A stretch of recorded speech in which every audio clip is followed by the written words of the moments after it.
Hello again, back on the project for the resurrection of a 1980s Fender Squire made in Korea. Just about done.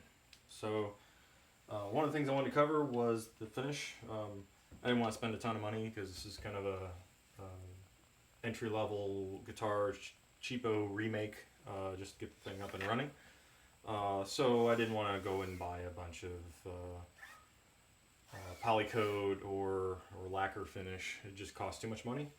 So what I did is I bought some, I've used this for cabinets, cabinet refinishing to restore a finish, basic stain, and then coated it with some feed and wax, which gave it a nice smooth texture.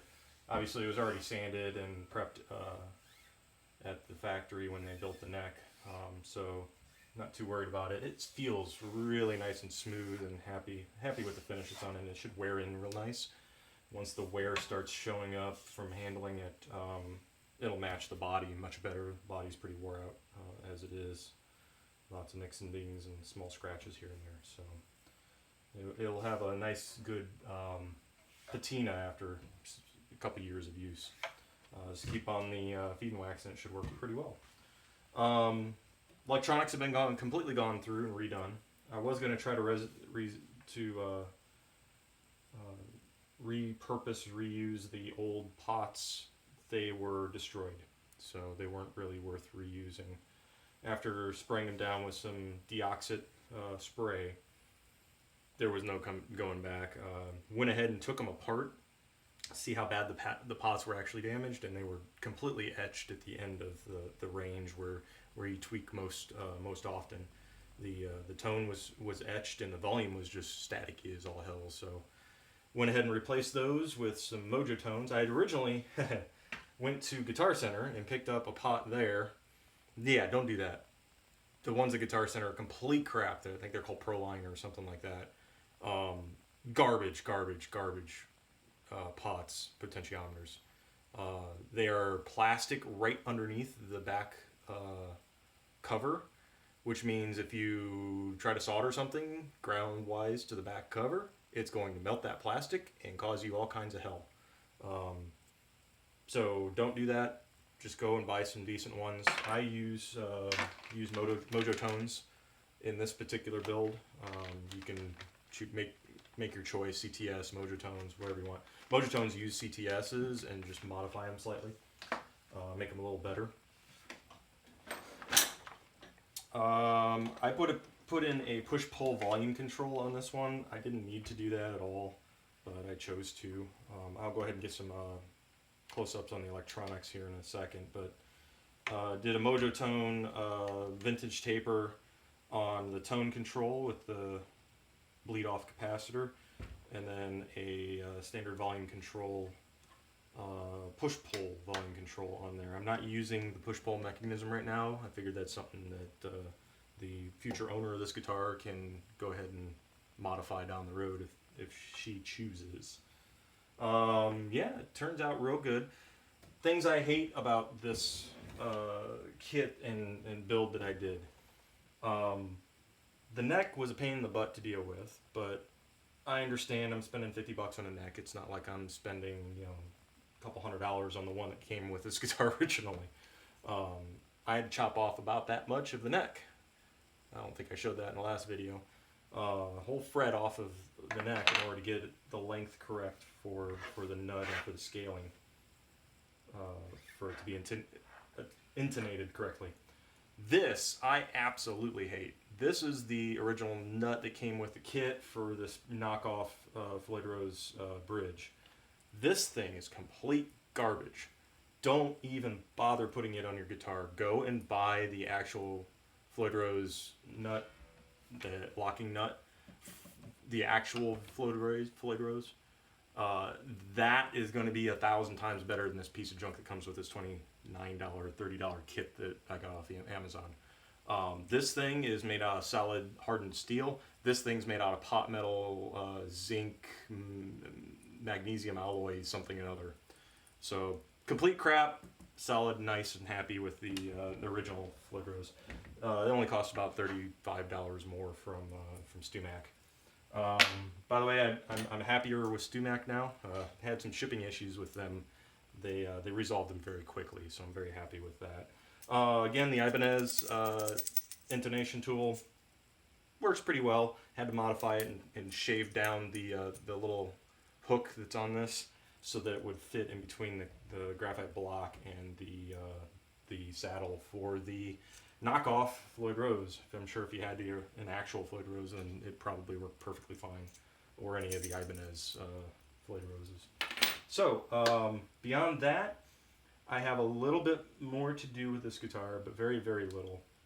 I think I'm actually going to take it back down and adjust the neck a little bit further. It's still got just the tiniest little bit of fret hum that I want to get rid of by shimming it just a little bit better.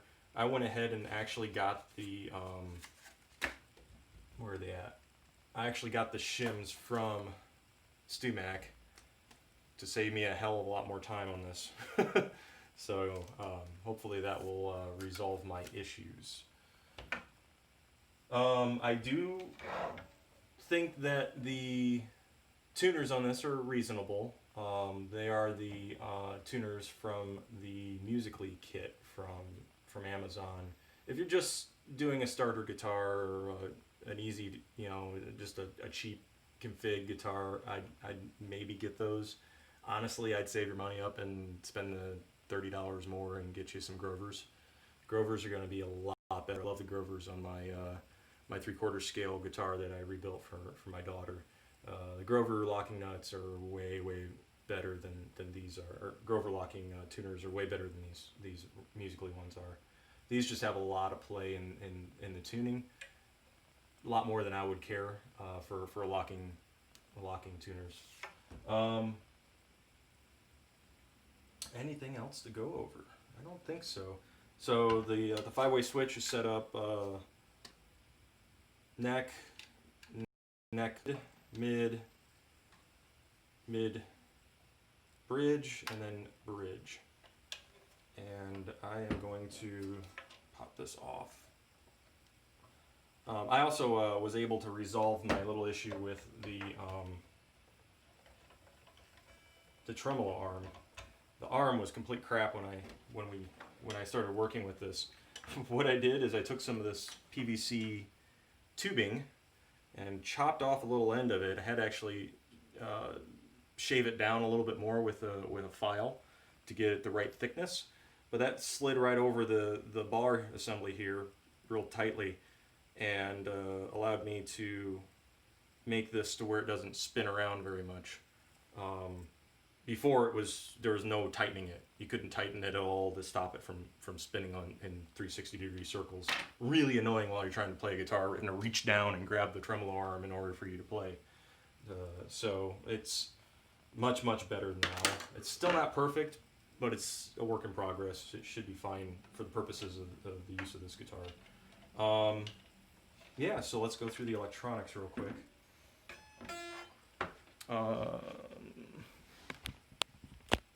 Alright, so here's my electronics kit that I did. So I used the same 5-way switch. It was a really good quality switch anyway, so went ahead and reused that. This is my volume knob. It is being used right now as a standard volume knob, but it has the option to be able to push and pull. One of the options to rewire this may be to do a neck bridge on-off switch to where it will switch between regular and neck and bridge.